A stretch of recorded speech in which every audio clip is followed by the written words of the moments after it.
Welcome to Sacrilegious Discourse. For this is what the Sovereign Lord says. Why do you need prophets to tell people who you are and what you want? If you can justify everything that the God of the Bible has done, then you can justify any of your behavior. A lot of this mentality is trickling into what is now mainstream right-wing Christianity. I am capable of empathy greater than this God of the Bible. This is a Bible that they tell kids. This is the good Lord. This is the good book. He is fantasizing about murder, mass murder. Head over to sacrilegiousdiscourse.com right now to find out how to leave us a review or support us on Patreon.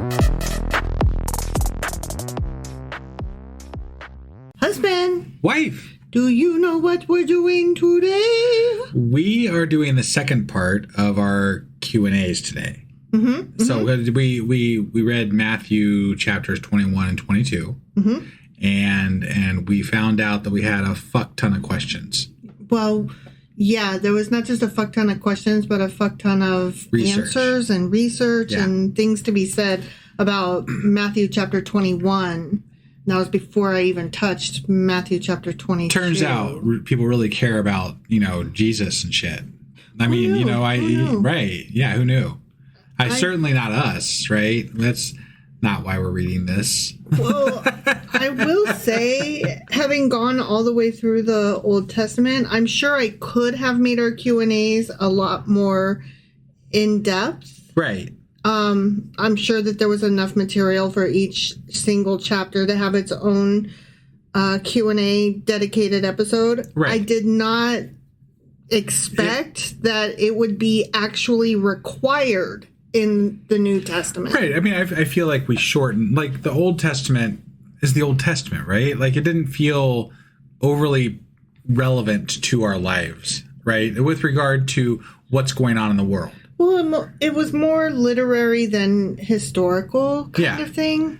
But the New Testament, I think the biggest problem really with the New Testament is that they keep referencing Old Testament shit. Right. So before we can even get to the questions, we got to go back and see what you're quoting and what did they actually mean. We got to make sure they're using real facts. Not those alternative facts and whatever. Yeah. Right. Because that's a thing in the New Testament, apparently. It's not quite always what they say. Yeah. It's seldom, even when they're quoting correctly, which, to be fair, usually they're quoting correctly. Sure. They're taking out of context. Very much so. And trying to apply things to Jesus that were not meant to be applied to Jesus. Right. So there's been a lot of research. Yeah. And there's been a lot of Q&As. Yes. But specifically today, we're going to be getting into which one? Little Maddie, chapter 22. All right, let's do this. Okie dokie.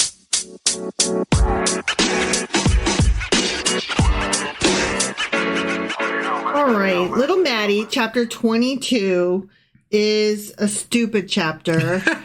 And there you go. We're done. That's it. I mean, that could be said of most of these. Right. It's about Jesus answering and asking some difficult questions. Okay. Yeah. It's all confrontation. Right. The whole chapter. And we start off with the parable of the wedding. Do you remember this?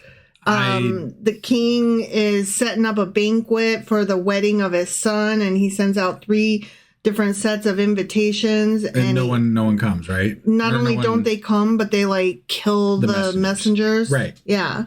It's so stupid. It is. It's even more stupid when you understand actually what it's about, which we were like, what the fuck is this? I've noticed a little bit of a theme, right? Like, because the last time there was the vineyard and they killed the messengers, and now we're killing messengers for the there's a lot of killing of them. The messengers get killed all the fucking time. Well, apparently. Because Jesus keeps telling the same story over and over, which is that God is giving you an invitation to join him, and instead of accepting the invitation, whatever it may be, people, atheists, secular people, heathens, pagans, pieces of shit, garbage humans who aren't Christian, they turn down the invitation and they killed Jesus and his followers. They just love to eat the babies or whatever. I never realized how religious the statement "Don't kill the messenger" was. Right. You know. Yeah. Like it's very much geared. It's taken from this. Right. This is. I'm. And it's just overwhelming how much he's throwing this out there before he's even died. Right. You know, or any of his apostles. Right. I'm like, none of y'all have died, but you keep saying, you keep setting this, because you know what's going to happen, because we're writing about this after you died. Yeah. And it's not you that's saying it, it's somebody else, because you're setting this up as a story that's supposed to, like, wow us that you know all this shit. Exactly. All right, so we start with verses 1 and 2. Jesus spoke to them again in parables, them being all the masses that follow the him, naysayers, the Pharisees for the most part. Whatever, yeah. Saying, the kingdom of heaven is like a king who prepared a wedding banquet for his son. Or a feast of inauguration, which is when his son is put in possession of the government. Okay. And thus he and his new subjects become married together, is a way that you could kind of view this in a very symbolic sense. Sure. And you could look at the book of First Kings to see where such a feast is mentioned. Yeah. To kind of get a sense of what he's quoting from or what he's pulling from. Things that would be familiar, like before we did the vineyard, because that was familiar to the working class. Right. So now we're doing wedding because that also is something that is very important, that they would understand what he's getting at. Right. And in this sense, the king, of course, is God. His son, of course, is Jesus. Right. The marriage is the incarnation of God in human nature. So it's the marriage of the heavenly and the earthly. Okay. Okay. The marriage feast is the gospel, which is, Matthew, Mark, Luke, and John, the people preparing the words, whatever. Okay. During which men are invited to partake of the heavenly offer. This sounds like a very Christian take, wherever you got this information from. This is a very Christian take. Not that it wouldn't be, because we're reading the Christian version of the Bible right now. We're reading the New Testament. But I mean, like, you're saying this, it's very blind to Old Testament, right? Like, this is not... They use the Old Testament as a tool, but not as a...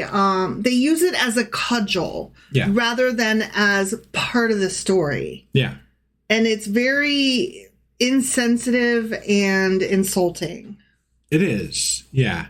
Yeah. No, they went out of their way to not be old line Jewish whatever. Here, we're quoting your book at you, and you're turning it down. You fucking doing it wrong, Jewish people, is what Jesus is saying. Right, but it's literally Jesus doing it wrong. Yeah. Like, it's literally this group of people. Yeah. I'm not even, like, let's just remove Jesus from the equation here, because really you're talking about a different sect of Judaism, hypothetically.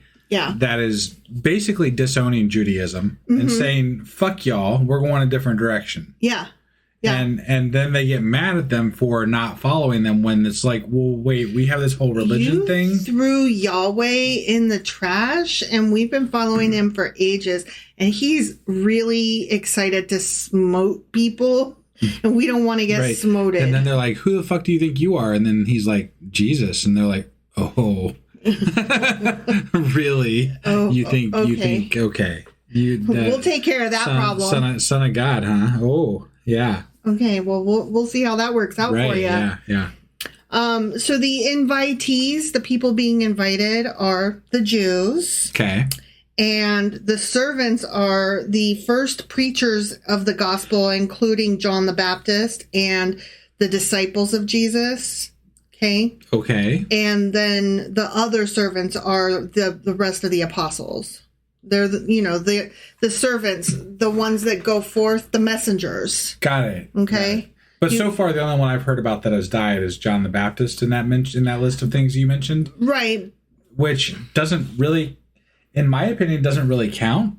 And hear me out here, because I feel like John the Baptist was not really Jesus's people. John the Baptist feels like he was there prior to Jesus. Oh, he was. And he was the precursor to Jesus. He was. And led the way for Jesus. So I mean, everything you're saying is not new. I'm not really sure why you're... No, I'm just saying it feels like, because it was. No, what I'm saying is that he's not really one of the disciples or apostles. He's something else. And none of the disciples or apostles, as of yet, have we heard of any of them dying. We know Jesus is going to die. Right. But we haven't heard of any of these messengers getting killed. No, that's true. That's true. So then we move on to the second invitation. So first, nobody shows up and the king gets really fucking pissed, right? Okay, so then the second invitation gets refused, right? Okay. And the king's banquet parable, what's interesting historically is that the king's banquet parable assumes a 2-stage invitation system. So people would get invited, and first the guests would RSVP in advance to the wedding, right? Sure. And then when the feast is actually ready, the servants would go out and say, hey, everything's prepared. Come on now. Okay. So that means that the guests weren't just declining a surprise invitation that came out of nowhere. Yeah. They were backing out after having already agreed to come. Oh, so this is like indicative of like them accepting the covenant from God, and then they back out later and they're like, fuck you, God. Yeah. Which was talked about a lot in the Old Testament. Yes. So that tracks, but it's also the way that they're invoking this is not. It's very disingenuous. Right. And it's what I was saying, where Jesus is using the Old Testament as a cudgel. Yeah. And he's not doing it fairly. Right. The backing out after they already agree to come would have been a major public insult to the host. And so using that as a parable, it fits Jesus's like style. Like it fits his story. He's creating all these, the parables are to preach this to the layman. Yes. Right? Like so that everybody can understand the message that he's trying to get across. Yes. Yes. So then we get to verse 7. The king was enraged. He sent his army and destroyed those murderers and burned their city. And remember me and you were like, holy shit, that escalated quickly. That's horrendous. Right. Because the king here is God, and God is like, come to my party and you say no? I will kill you all, motherfuckers. I mean, they did hypothetically kill his messengers. So Yeah. I mean, I understand maybe but you know what though? No, it's God. It's God. You should be more mature and get over it. Right, and you hypothetically could have already known that they were going to do this. Right. Which you did. Right. If you're God. Yeah. As said in the Bible anyway. Because you're supposed to know everything. Right. Yeah. You know men's hearts and you know all these things. What's interesting is this particular verse is one of the most obvious clues for historians that the book of Matthew was very obviously written after 70 CE. Because in the story, the king sends troops, kills the murderers, and burns their city. Yeah. And that detail is very odd in a wedding story, but is eerily similar to what the Romans did to Jerusalem in 70 CE after crushing the Jewish revolt. Oh. Yeah.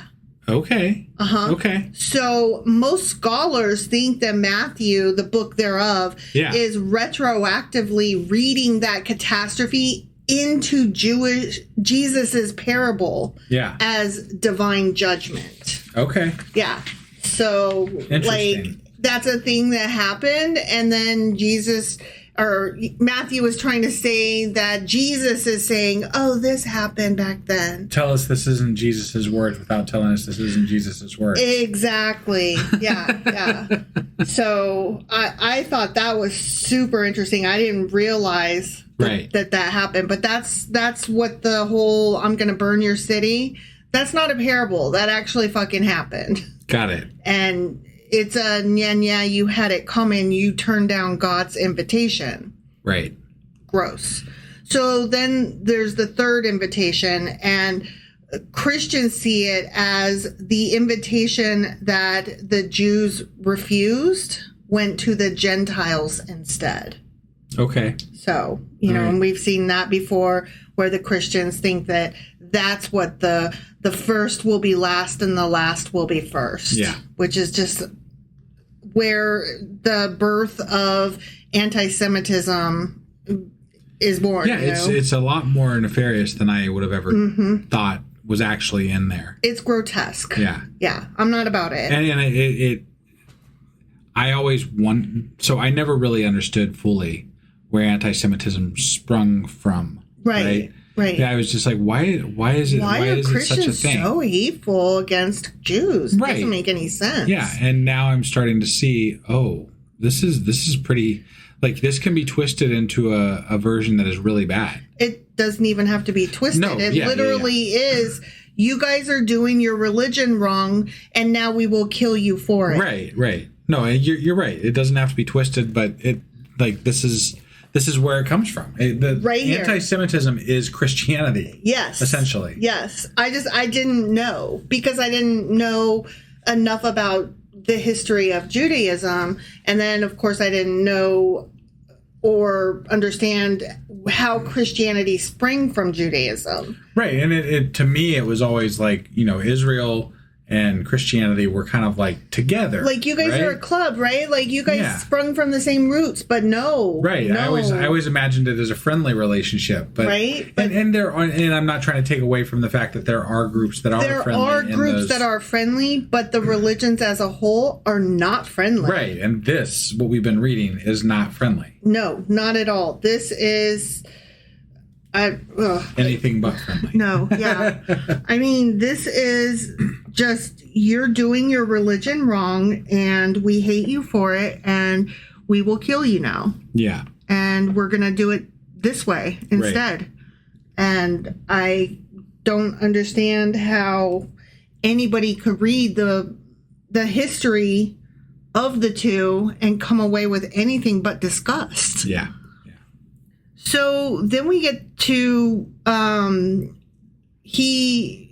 king invites a bunch of people, right? Sure. Off the street, because he's like, fuck all y'all then. I'm just going to invite people off the street. Yep. So we're at verses 11 and 12.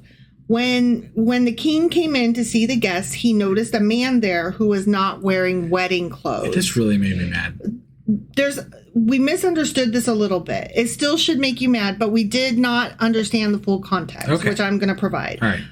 But the rest of the verses read, he asked, how did you get in here without wedding clothes, friend? The man was speechless.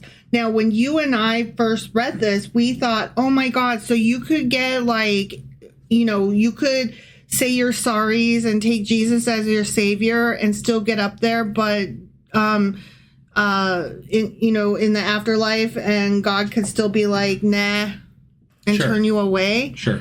Like, we were appalled, and we were like, this is horrible. But that's not actually what it was. Okay.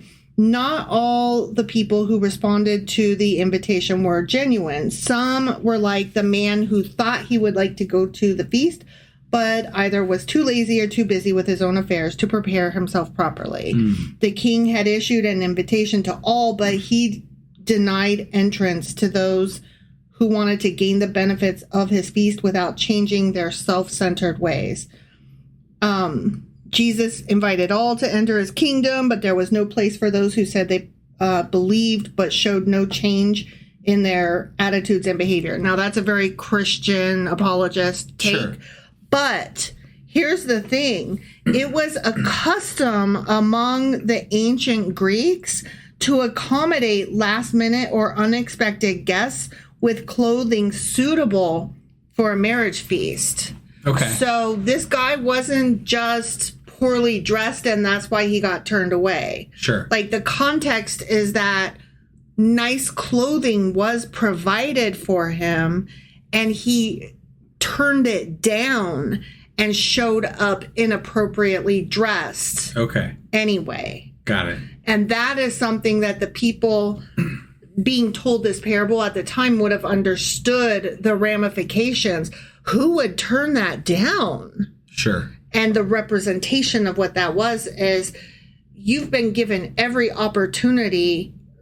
God is not just inviting you, he's providing every opportunity for you to take whatever, right? Okay. So it's not just you could repent, take Jesus as your savior, what the fuck ever, and still be turned down as we took it. Sure. This person wasn't repenting. They were right. Rejecting. Yes. Even though trying to attend. Yes. That's the message that they're trying to convey. Yes. Okay. And that's why he was then murdered instead. Right. Which is not like, oh, hold on now. That's not friendly. No, that's not a God I want to worship. Yeah. Yikes.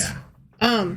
And something else that I wanted to bring up here is at the Ark encounter that we attended the protest for recently. Yeah. Not at that, but I saw some of the conversations about it online afterward. Sure. One of the questions that atheists like us would ask, why would you want to worship a God who does these things? He's murderous. He condones he condones rape and slavery. He's all for genocide and torture, and he's just a horrible thing. Yeah. And why would you want to worship that kind of God, right? And the answer that Christians always give 100% across the board is, it's not ours to judge his morality. Yeah. And I'm like, what? They're like, we're not choosing to worship him because he's moral or because he's ethical or just. He is God. He gets to decide. And I like that answer literally astounded me. Right. No, but it is theirs apparently to judge our morality. Mm-hmm. Like they judge other people's morality all the time. Sure. Right. So they interpret the messages that they think they're hearing from God and then choose to judge other human beings, but yet they refuse to judge their God. Well, yeah. Such a fucking double standard. Well, no, you can't judge God. God is God. That's their answer. God is God. Why would I judge? He is the very image of morality or not morality, and it's not mine to question. And I worship him because he's God, not because he's moral. And I'm just like, what? Yeah. Like, you're trying to win me over, and I am a person who values ethics and good judgment and fairness and equality, and you're telling me to throw goodness out the window? Now, to be fair, usually you're going to get that answer from them once you have backed them into a corner on something about morality, about God's morality specifically, right? Like you're going to bring up, and specifically because we were at the Ark Encounter protest, right? A lot of the times, especially with that story, you're talking about bringing up the fact that God committed genocide, right? God killed every living thing other than what was on that ark on the planet. Sure. To start punish humanity. But he didn't just punish humanity, he punished all living beings that were on this planet and all living things that were on this planet, you know? And that's not the first time or the last time that he let babies get killed. Right. So, I mean, when people say it's not for them to judge God's morality, that's them saying, I don't fucking know and I don't have the answer to that, so shut the fuck up. And I don't fucking care. Right. And that's the problem I have. Well, and that's why you're never going to... Most people who are adamantly Christian, unless they find it from their own digging, from their own... something that they... Their own curiosity. That bothers them, right? And you never know what that thing is going to be that bothers them, right? But unless they find it for themselves, they're never going to find their way out of this indoctrination that they've built around themselves their entire lives. Right. You know, like it was built for them at first by their parents or whatever, but like they have enveloped themselves in this little bubble of Christianity, and a lot of them don't want to leave it because it provides them a community. It provides them answers for things that they no longer have to think about, right? Sure. Like they don't have to worry about what's going to happen when they die. They don't have to worry about what is right and wrong. These things are all taken care of for them in the Bible and through church, right? It's just less that they have to deal with regard to philosophy and just generally thinking. Like, you don't have to think as much. I get that. The idea that they're like, throw morality and goodness out the window because whatever you think is goodness and morality is wrong, and God will fix it for you.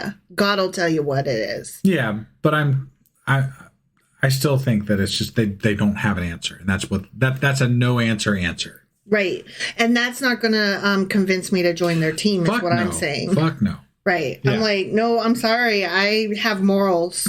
Yeah, and a lot of the atheists that I have met pretty much almost all agree that, even if God were real, I'm not worshiping this fucker. No, he's a dick. An evil son of a bitch who has done some really terrible things to humanity and people, and just across the board, he's not good. Not good. Like we've read this whole book up until like we're now in the New Testament. And there's not anywhere in the book where I could say, yeah, he's a really good God right there. I would follow that guy. There might be a couple instances for a moment where you could be like, it wasn't so bad. But that's about the most you could say. Right. It wasn't so bad. Right. Followed up by, shit, that was fucking terrible. Mm-hmm. Mm-hmm. So now we're at verse 14. For many are invited, but few are chosen. Yeah. This alludes to the Roman custom of raising their militia. How they raised their armies is they would muster every man of age. Sure. So like age 12, I believe, is when the kids were like considered old enough to be men to go to war, right? Okay. And then only those who were found proper would be chosen to actually serve in the army. Got it. And so that's what that is directly referencing. For many are invited, but few are chosen. And what that also reminds me of is the Marine motto, the few, the proud, the Marines. Like, it's very similar. Like, you could see where the Marines got their cute little motto from. Right. Yeah. So, all right. Then we move on to verses 15, 16, and 17, where the Pharisees come up and they asked Jesus a problematic question. Yeah. Okay. Then the Pharisees went out and laid plans to trap him, Jesus, in his words. They sent their disciples to him along with the Herodians, which I'll tell you about in a minute. Okay. Teacher, they said, we know that you are a man of integrity and that you teach the way of God in accordance with the truth. You aren't swayed by others because you pay no attention to who they are. Tell us then, what is your opinion? Is it right to pay the imperial tax to Caesar or not? Yeah. And we were like, what the fuck kind of question is that? Like, yeah. Do you pay taxes or don't you? And right. Is it right or good? There's actually some context there that makes that question a lot more meaty, and it makes his answer a lot more savvy. Oh, that makes me sad. I know. But it is interesting. Sure. Okay, but first, who the fuck were the Herodians, right? Sure. They were not a religious sect like the Pharisees or the Sadducees. Okay. Like, they were not about, the religion of how closely we read the Old Testament and the law, or do we or don't we believe in angels or resurrection? Like, that's not what the Herodians were. Okay. They were a political group.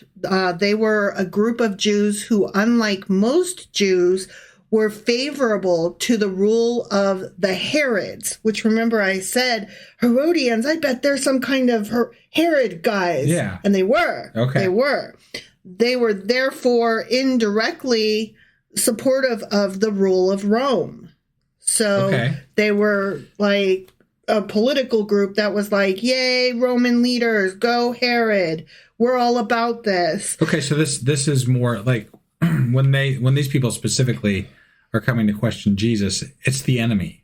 It's because the Romans were the occupiers yes. And they're asking about paying taxes. Right. They're asking him about paying taxes in front of people who support Rome. Right. Yeah. So that's where this gets really interesting. Yeah, and it sounds to me like they're trying to catch him out so that he gets in trouble. Yes. No, that's specifically what they were doing. So they were supporters of the Herodian dynasty, the family of Herod the Great and his sons who ruled parts of Palestine under Roman authority. And if you'll remember, depending on which of the Herods ruled which section was where Joseph and Mary moved with Jesus when Jesus was a child, right? So Jesus grew up knowing about these folks and the Herods and stuff. So he's like prepared. Right. Okay. Yeah. So, being pro-Herod meant also that these guys were very much pro-status quo and thus generally willing to cooperate with Rome. They were a political group, again, more than a theological one, okay? Okay. Now, the Pharisees, meanwhile, were primarily religious teachers. Normally, the Pharisees and the Herodians, they weren't natural allies because they weren't even running in the same circles, really. But Jesus had become enough of a problem that kind of the enemy of my enemy is my friend. Sure. And the two groups were willing to cooperate in an attempt to trap Jesus, as you said, to get him in trouble. Right. Are taxes good or aren't they? Do you pay your taxes or don't you? Right. But the question wasn't just about paying taxes. Okay. Okay. The imperial tax is what the question was. Is it right to pay the imperial tax to Caesar or not? The imperial tax was a special tax levied on subject peoples, not on Roman citizens. Okay. So the Herodians ask whether it's religiously proper to pay taxes to Caesar, and Jesus has two obvious bad answers. Whichever way he goes is going to be wrong. Yeah. If he says, of course you pay taxes, pay the taxes. Most ordinary Jews that are standing there listening would hate him, right? Because they're like, they no, don't like the tax fuck collectors, taxes, fuck tax collectors, fuck Rome, fuck Caesar, fuck all of this, right? Right. The Roman poll tax was deeply unpopular, as it would be.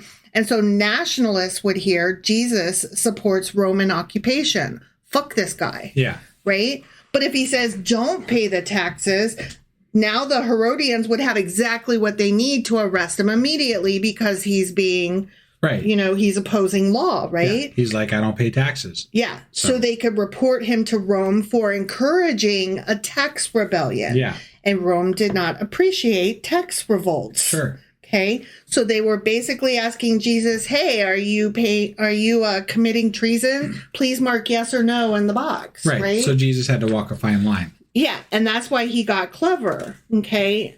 He gives an answer, and we were like, what kind of answer is that? Yeah. Give to God what belongs to God, and to Caesar what belongs to Caesar, right? Yeah. Pay your taxes and tithe. No, essentially, I think that's still kind of what it's saying, but there's still more, though. I haven't actually reached the part that is important. Okay. Okay? All right. So his answer is, yeah, pay your taxes. The government has legitimate authority over civic matters. Duh. Okay? Sure. Caesar gets the coins. God gets everything else. Humans bear God's image per Genesis 1, while the coins bear Caesar's image. And that's where we start to get into it a little bit. Okay. The coin belongs to Caesar. The people belong to God. Let each go their separate ways and accordingly, right? Sure. Everybody follow the rules that you're supposed to follow. Yeah. Whether it's give Caesar his, give God his. It's fine. Everybody's fine. Everything's fine. It's also an example of subtle anti-imperial satire. Jesus is minimizing Caesar here by basically saying, fine, take your stupid little fucking coins. God owns the universe. No bigs. It's fine. This is fine. Side note, this is the part that's interesting. Okay. The tax coin itself, the imperial tax coin, was a denarius bearing the emperor's image, as I said, and an inscription presenting Caesar in divine terms. So using or even carrying a coin raised concerns for many Jews because of its idolatrous imagery. Oh, wow. That actually makes the question even deeper, and it makes his response even smarter. Yeah. Okay. And I'm like really impressed with this exchange.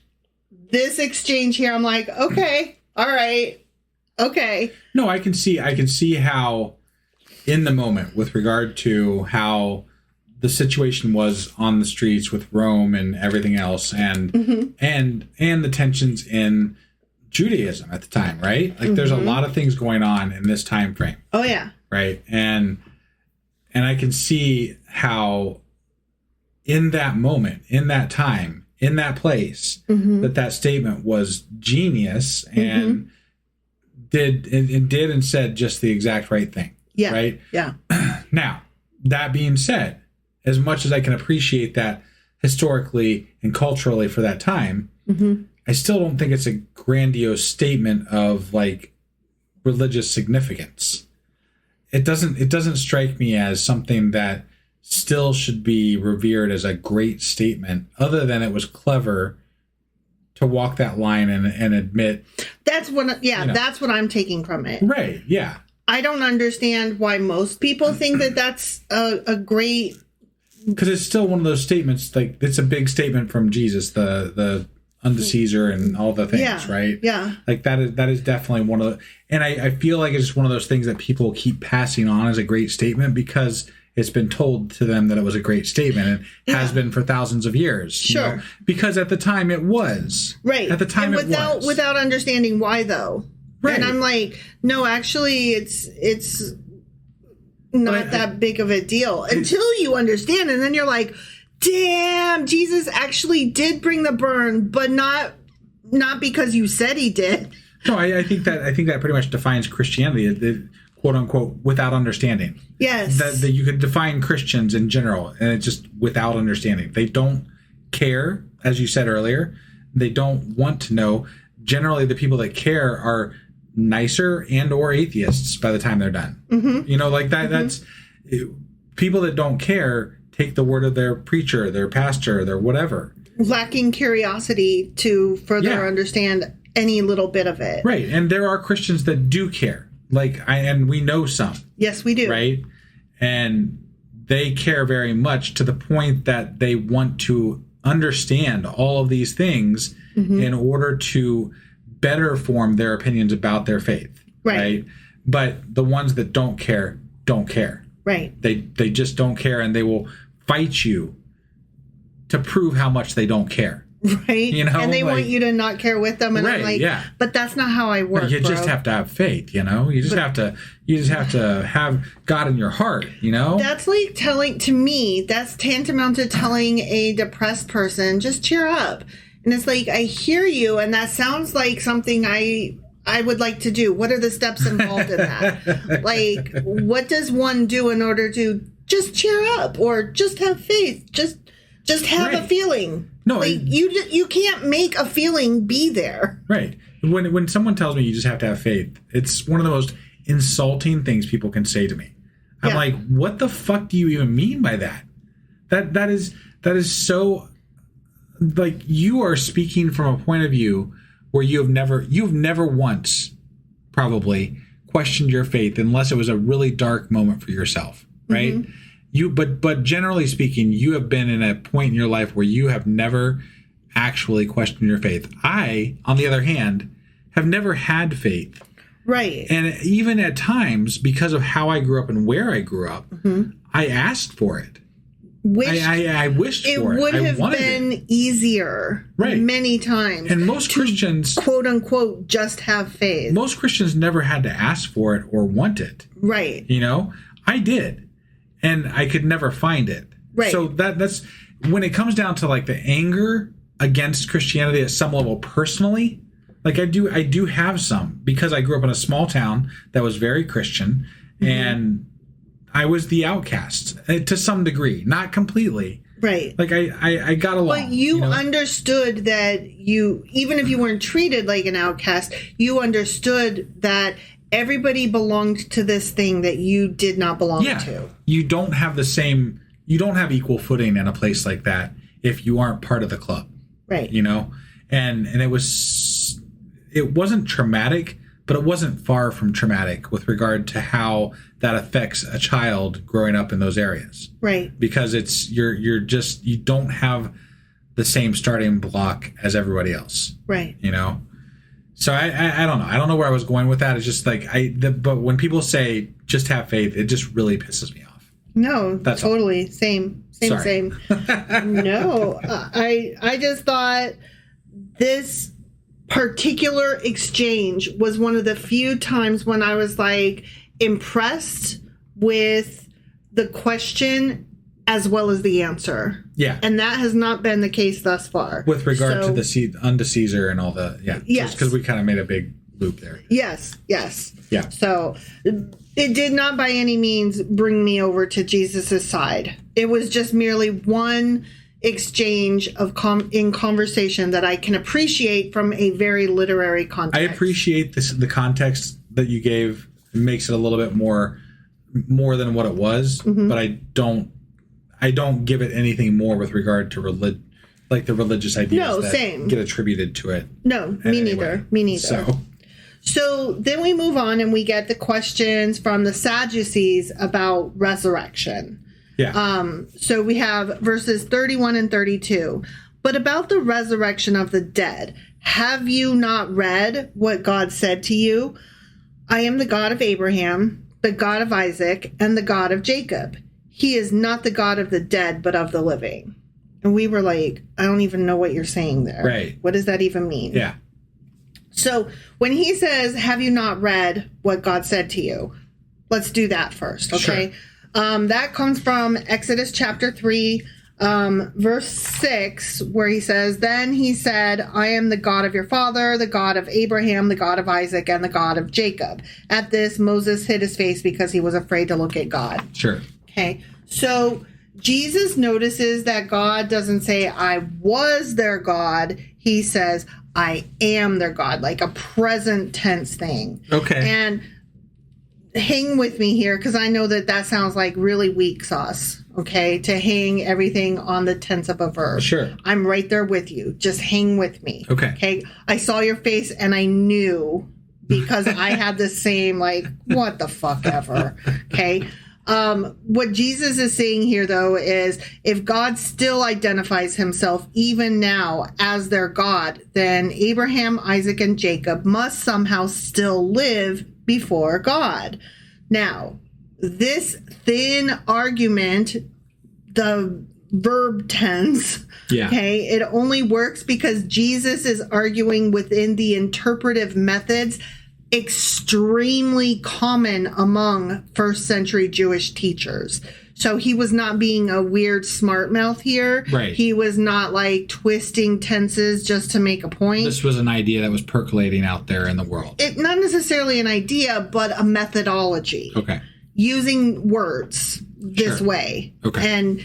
And making it lean on something like as simple as a verb tense. It was not cheating. It wasn't considered verbal cheating. Well, it just goes back, like, it reminds me very much of how pastors today will cherry pick using small little snippets of verse to create a message that they want to create. It has nothing to do with what was actually in the Bible. They want to create a whole sermon about one fucking sentence from a Bible without giving any context to what surrounds it. Yeah. You know? No, it totally true.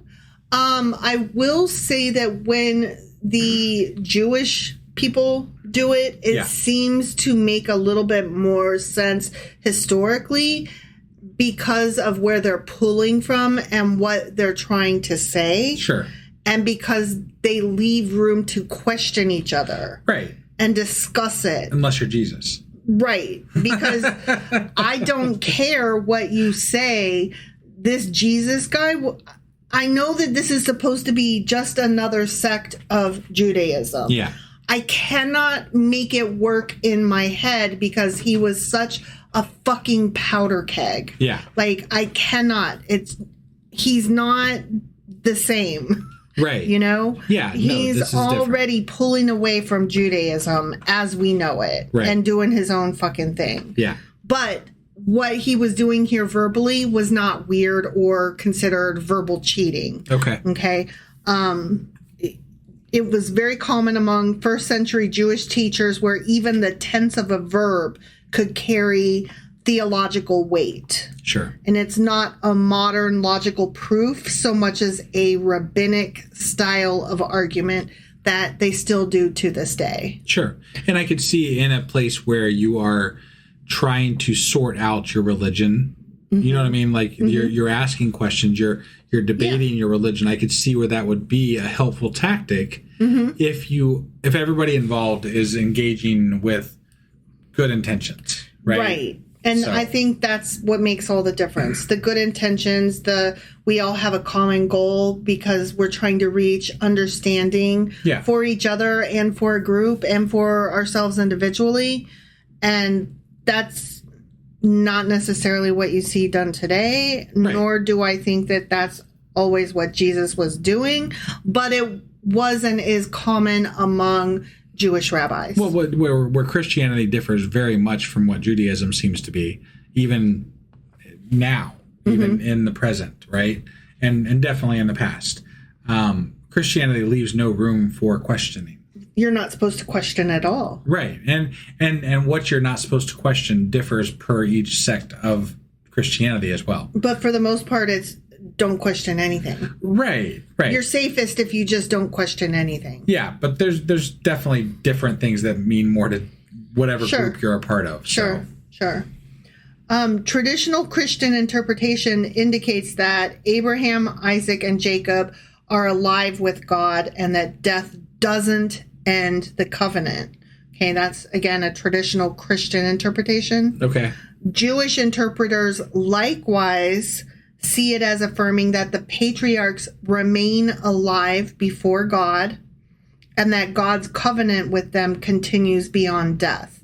So there is some agreement between the two, though I would argue that probably the Jewish version of how it lives on it is very different than the version that Christians have. Very much. And because in my opinion, and I could be way off base with this, I probably am, but a lot of the talk in the Old Testament with regard to ideas living on were generational ideas, right? Yes. Like they lived on through generations, not necessarily through a dead person still being alive, right? Yes.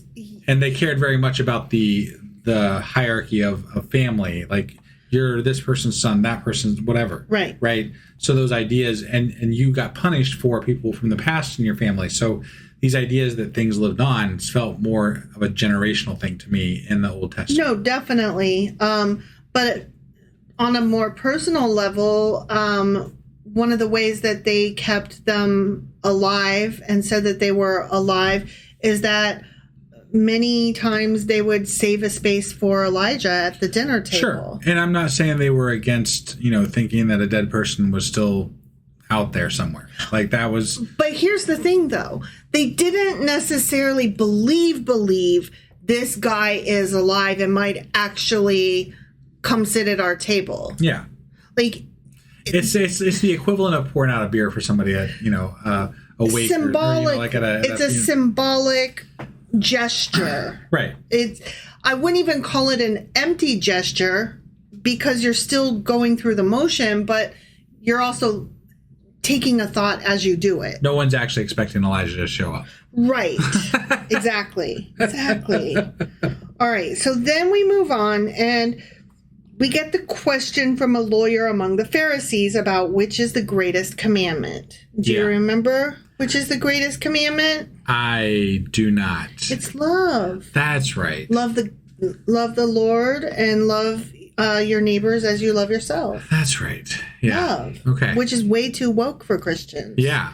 Which is funny to me. Right, because honestly, Matthew is not woke. No, at all. I'm like, y'all... Okay, so I have such mixed emotions because I'm like, on the one hand, some of y'all need to read your fucking book better and understand that this is not what you think it is. But then again, I'm also like, some of you are so fucking hateful. Yes, please don't read your book to understand how hateful it is because you don't need any help being more hateful than you already fucking are. I think that there's so much in Matthew, right? And we could go on about this for ages, but you could take any number of ideas as to what your beliefs would be from just this book, that it's kind of absurd. Oh yeah, right? Like definitely. you could go any direction you want. Jesus just keeps kind of fucking spaghetti on the walling different parables and different ideas and different things, and it's just like, okay, what do you actually fucking stand for? Like I think that's the biggest problem I'm having with this book, is I really am having a hard time grasping what Jesus actually stands for. No, same, because he's like, take my hand and believe the resurrection that hasn't happened yet. And I'm like, that's weird. Why are you like fighting for them to believe in a thing that hasn't happened yet? Right. And mad at them that they're like, I don't know, dog, that doesn't track. Yeah. Like, I don't know. The whole thing is just very weird. Yeah. But then we get to verses 37, 38, 39, and 40. Okay. Jesus replied, love the Lord your God with all your heart, with all your soul, and with all your mind. This is the first and greatest commandment. And the second is like it. Love your neighbor as yourself. All the law and the prophets hang on these two commandments. And those come from a variety of places. Deuteronomy chapter 6, verses 4 and 5. Hear, O Israel, the Lord our God, the Lord is one. Love the Lord your God with all your heart, with all your soul, and with all your strength. Okay, and then Leviticus chapter 19, verses 18. Do not seek revenge or bear a grudge against anyone among your people, but love your neighbor as yourself. I am the Lord. Yeah. So, I mean, that answers that. Love. Right. Okay. Don't see a lot of that going around. And then Jesus asks a question of his opponents about David's son, and he confounds them. And that's verses 43, 44, and 45. He said to them, how is it then that David, speaking by the Spirit, calls him Lord? For he said, the Lord said to my Lord, sit at my right hand until I put your enemies under your feet. If then David calls him Lord, how can he be his son? Because remember, he was like asking them, so who do you think Christ is? Is Christ like the son of David or something? Yeah. And we were like, what? And what he's trying to get at here is David refers to the coming Messiah someday as Lord, yet he is the son of David. So, well, through generations. Right. So he's like, isn't it magical that he's like my great great grandfather and he's calling me Lord? That's so cool, right? Right? Oh my God. The narcissism involved in that statement is next level. He's not just David's son, he's also David's Lord. I know. Isn't that cute? I'm really having a hard time with this whole Jesus is just proclaiming he is the son of God thing. I'm totally the son of God and also descended from David. I'm just like, but it started off as a secret, like don't tell anybody. Don't tell anybody. Yeah. Which I the whole progression of that so quickly, is just comical to me. So I don't know if you caught, though, there was a part 2 where he said, I put your enemies under your feet. That is a reference to Psalm 110, verse 1. The Lord says to my Lord, sit at my right hand until I make your enemies a footstool for your feet. And then even that refers back to when God said that the earth is his footstool. Oh, wow. I remember that. Do you remember that? And we were like appalled, like, geez, you just put your feet up on us. Right. Like, what? How innocent we were back then. I know. Like, can we just go back to the days when God was like, you fucking worms. Never not be afraid, you fucking worms. I mean, Genesis seems like a fucking just dream. Like, okay, Genesis is where this whole thing began, right? And and there was a lot of terrible shit, but like it has gotten so much worse. It's the more people get involved, the more it's just bad. I mean, granted, there was the whole Noah genocide thing. That was pretty fucking bad. There was a lot of bad shit in Genesis. I don't want to say there wasn't, but like, it just doesn't get any better. It never gets better. A lot of our friends on Discord have given us shit about this over the time that we've been reading the Bible. They're like, you just don't know yet. They're like, and we're just like, what do you mean? And they're like, well, we can't tell you, but like, it's gonna get bad still. It's still bad. The whole fucking thing's bad, and we're like, it can't always be bad, right? The New Testament gets better, right? It's not gonna get like so bad that it's worse than it already is. And they're like, "Aw, you're so cute." We're like, God damn it! What have we done to ourselves? Why do we do this? This whole project has made me more baffled as to how this all exists the way it does. Mm-hmm. Because it really relies on like 70% extreme stupidity in the world. Yeah. No offense to anybody who's Christian. I don't mean that you're stupid. I just mean like, for it to be as prevalent as it is, and for people not to pay attention to this as much as they do, right? It really requires a next level cognitive dissonance, the ability to twist your brain pretzel wise, right? And look, I am okay with people taking this Bible, the New Testament, all the things we've been reading, and as long as you are willing to admit it was written by man 2,000, 3,000, 4,000 years ago, right?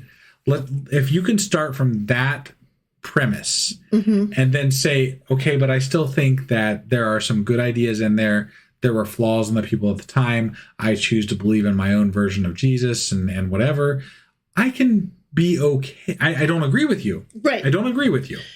But I can be okay with that take. Well, and also if your take isn't, and I'm going to vote against equality for women and the queer community and, wish that there was slavery in place again. Yeah. Like, those are all like, nah, dog. Oddly enough, my view of other people and how who I choose to be around and who I choose to associate with is purely based on my version of what I believe morality to be. Mm-hmm. And those are who I choose to associate with as people who I deem have good values and good morality. Mm-hmm. People always like to say that people being Christians who like to yell at atheists for not having morals, or that we only have morals because God gave us those morals. They love to tell us that we only have morality at all because of God. And that's so I beg to differ. Because book sucks. He's exactly not like God's idea of morality matches up with literally zero of what my morality is. Yeah. And what most of modern society's version of morality is. Right. It's just that we refuse to take that and examine that whole process of where that came from and where we got to. Right. Morality is ever growing. Like it's based on social conditions and social interactions. Yeah. And they're like, well, if we didn't have God, people would just murder each other. I'm like, no, we wouldn't. I'm sorry. Society does seem to have God, and you know what? They're murdering each other. Sure. But more than that, though, as we grew as a society because of cooperation. Right. Not because we were murdering each other in the fucking streets. We grew as a society because the good behavior got rewarded for propagating our population, propagating our societies, propagating our cities through cooperation. Mm-hmm. And some of that cooperation came from religion at times, depending on what version of history we're in at that period in time, right? Mm-hmm. But that doesn't mean that God is morality. Right. It just means that is part of that process because it was there when that was evolving. It happened to be there. It happened to be there. It was a fucking accident, guys. One might say that it kind of is proof for evolution. Right. No, and I view morality as an evolution of ideas, mm-hmm. and that's essentially what we have. And look into mores, look into like there's there's so many things I could tell people that have this idea of black and white morality through God to look into that could completely change their idea of what morality means, but they'll never look into it. No, you'd have to read the philosophers, and you'd have to study ethics, and you'd have to study logic and debate, and I don't know. You'd have to give a shit. Yeah. That's basically really all it is. It boils down to giving a shit. Have curiosity and empathy. Yeah, we've covered that so many times. It's like a broken record. Mm-hmm. Do you have anything else with regard to this chapter? Fuck it, but no. I just realized we're kind of rambling on here about, our grievances against Christianity, and I don't really want to keep going down that road, I guess. So nope, I'm done with Little Maddie chapter 22. All right. Thank you all for joining us. We will see you next time. Bye. Bye.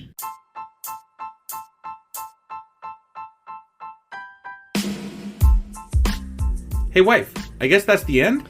But husband, that's just sad. It doesn't have to be. We are on lots of social media platforms like Twitter.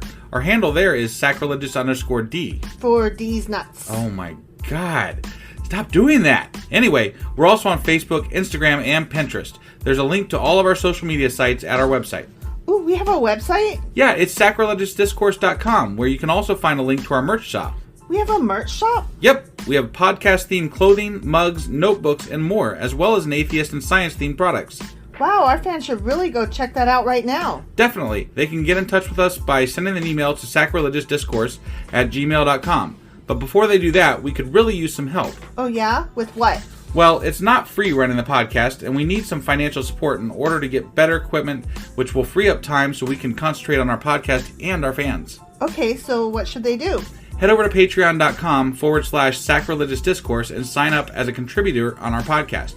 Supporters there receive additional bi-weekly episodes that we record just for our Patreon members for as little as $2 a month. Also, we'd really appreciate it if you would like and subscribe on whatever platform you're using. And Apple Podcast reviews help us out tremendously. Like and subscribe. Leave an Apple review. Join us on Twitter. Support us on Patreon. That's a lot of instructions. Don't forget to say thanks. Thanks. Okay, bye.